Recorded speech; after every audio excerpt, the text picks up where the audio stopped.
La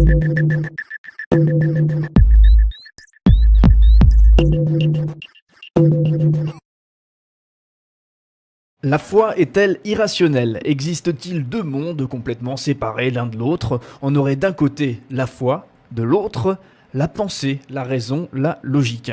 C'est la question que nous allons aujourd'hui étudier avec Alexis Masson, notre philosophe, dans cette émission Épistéo. Alors pour commencer, croire en Dieu, est-ce admettre son existence sans preuve? Alors, je crois qu'il faut faire la différence entre deux idées que l'on confond beaucoup trop souvent et qui conduit effectivement à poser des questions telles que celle-ci: la foi est-elle irrationnelle? Ces deux idées, c'est quoi? Il y a d'une part le fait de croire en Dieu et d'autre part le fait de croire que Dieu existe. Ce sont deux choses différentes. Alors je suis bien d'accord que souvent dans le discours religieux on confond les deux. Mais dans un contexte plus général, on voit bien qu'il s'agit très clairement de deux choses différentes.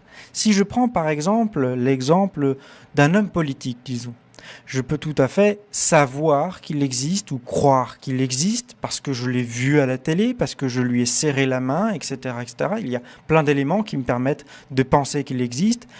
Mais en même temps, il se peut tout à fait que je ne crois pas en cet homme politique. Pourquoi ? Parce que je ne lui fais pas confiance. Je ne partage pas les mêmes opinions politiques, par exemple.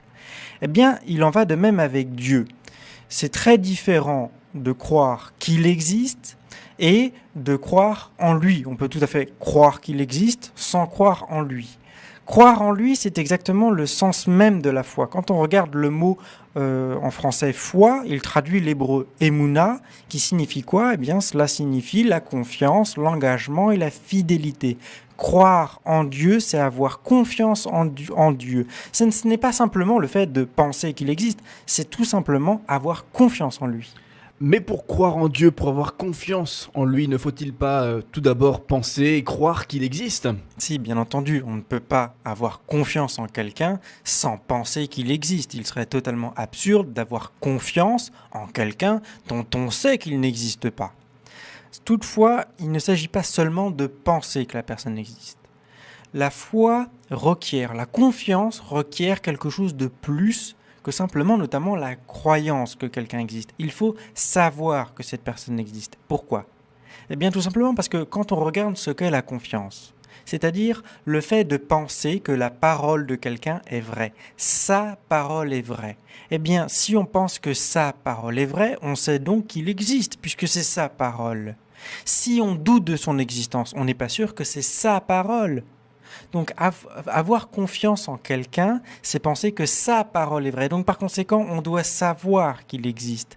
Et donc de la même manière, si l'on a foi en Dieu, il faut donc que l'on sache que Dieu existe et non pas que l'on croit que Dieu existe. Il faut que l'on sache. Donc la foi en Dieu exclut la croyance que Dieu existe. Il faut savoir que Dieu existe. Et pourtant, il est généralement admis qu'on ne peut pas prouver l'existence de Dieu, on ne peut pas savoir que Dieu existe, ça reste dans le domaine de la croyance. Alors c'est vrai qu'aujourd'hui, l'opinion commune a pris l'habitude de plus ou moins généralement admettre que l'existence de Dieu est une question de croyance, que l'on ne peut pas le démontrer. Néanmoins, il s'agit là de l'opinion commune, et l'opinion commune ne fait pas forcément la vérité. Si on regarde par exemple l'histoire de la philosophie, les plus grands philosophes comme Platon, Aristote, Thomas d'Aquin, Leibniz et j'en passe, ont tous affirmé que l'existence de Dieu était démontrable, qu'il y avait des preuves de l'existence de Dieu, qui reposent essentiellement d'ailleurs sur l'observation de la nature. C'est-à-dire que pour comprendre la nature, et notamment avec des principes tels que celui de la causalité, c'est-à-dire pourquoi l'univers existe-t-il ? Pourquoi est-il ordonné ? Toutes ces questions-là engendrent un certain nombre de réflexions qui ont conduit à l'idée qu'il y avait un être nécessaire qui est cause de l'univers, qui est intelligent, qui l'a ordonné et qui l'a voué à une certaine finalité. Donc toutes ces réflexions-là ont conduit par exemple à la preuve de l'existence de Dieu. Alors on pourrait effectivement affirmer que ces philosophes-là sont passés, ils ont fait leur temps. Aujourd'hui, nous sommes dans le temps du doute, nous sommes dans le temps du scepticisme, et donc ces preuves n'ont plus aucune validité. Mais quand on regarde la philosophie contemporaine, on voit encore un certain nombre de philosophes qui sont très importants, notamment dans le monde anglo-saxon, qui continuent d'affirmer que les preuves de l'existence de Dieu ont une certaine validité. Je pense notamment par exemple à Richard Swinburne, à William Lane Craig, etc. et j'en passe, des philosophes qui continuent d'affirmer que ces arguments ont effectivement une validité, c'est-à-dire que en observant la nature, nous sommes obligés, pour l'expliquer, d'affirmer l'existence de Dieu. Alors on pourrait effectivement dire que toutes ces réflexions-là sont jolies, mais ce n'est pas celle des croyants. Les croyants, eux, croient, ils refusent d'affirmer que l'on peut démontrer l'existence de Dieu. Eh bien là encore une fois, je dirais que c'est une opinion commune qui n'est pas nécessairement vraie.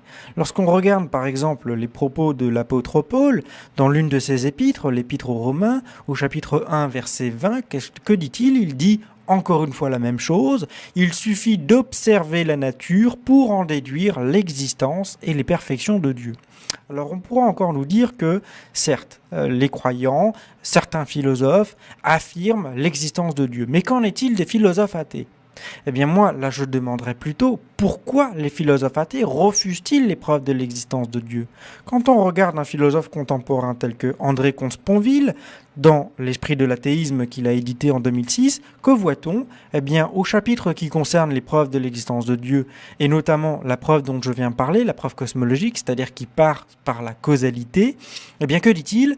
Il dit, tout cela c'est bien joli, ça affirme l'existence d'un univers absolument rationnel, la vérité serait rationnelle, mais et si tout cela était absurde ? Et si la vérité était irrationnelle ? Et si le mystère était la vérité ? S'il n'y avait aucune vérité en fin de compte. Et c'est ce genre de postulat qu'affirment un certain nombre de philosophes athées. C'est vrai aussi bien pour André Comte-Sponville que pour Russell, que pour Sartre, etc. et j'en passe. La plupart des philosophes athées vont échapper aux preuves de l'existence de Dieu en affirmant tout simplement que la vérité est mystérieuse. Donc, en fin de compte, on peut se demander, qu'est-ce qui est le plus irrationnel ? Est-ce affirmer que l'univers est rationnel, que la vérité est rationnelle, et donc par conséquent en déduire la foi en Dieu ? Ou est-ce affirmer que l'univers est mystérieux, que tout est irrationnel, et en conclure à l'athéisme ? Merci beaucoup Alexis Masson pour ces développements. On te retrouve dans une prochaine émission Épistéo. On te retrouve également sur ton site internet episteo.com. Retrouvez les émissions Épistéo sur le site www.episteo.com.